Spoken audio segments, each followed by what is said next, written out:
יש לי הרגשה שמשהו טוב עומד לקרות בבתים, בחצרות, יש צבעים, קווים, צורות, יש אוויר חדש לנשום, גם בלב שלי פתאום נפתחים החדרים, וכמעט מיליון שירים מחכים שם מושחזים, בלי קרבות או פגזים, מונחים בארגזים, רק לצאת להשתחרר, והילד בישאר כבר חוזר שוב לתמונה, אחרי 20 שנה שעמד לו מפוחד בשקט בפינה. יש לי הרגשה שמשהו טוב עומד לקרות,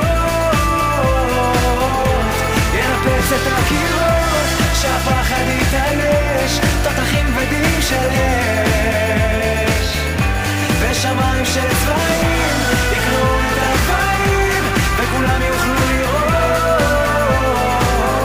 משהו טוב עומד לקרות.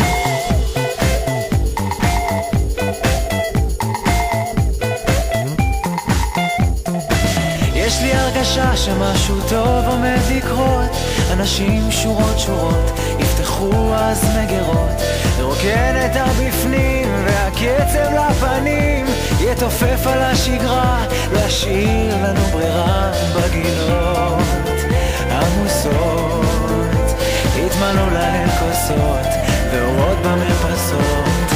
יש לי הרגשה שמשהו טוב עומד לקרות,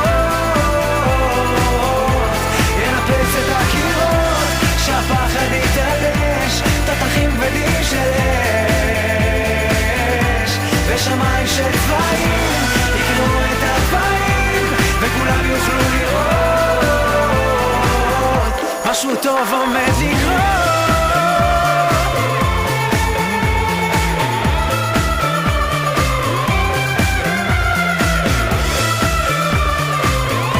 משהו טוב עומד לקרות.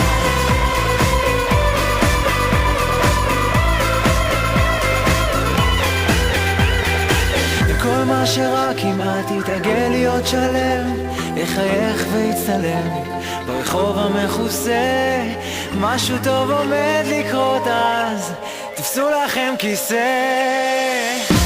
יש לי הרגשה שמשהו טוב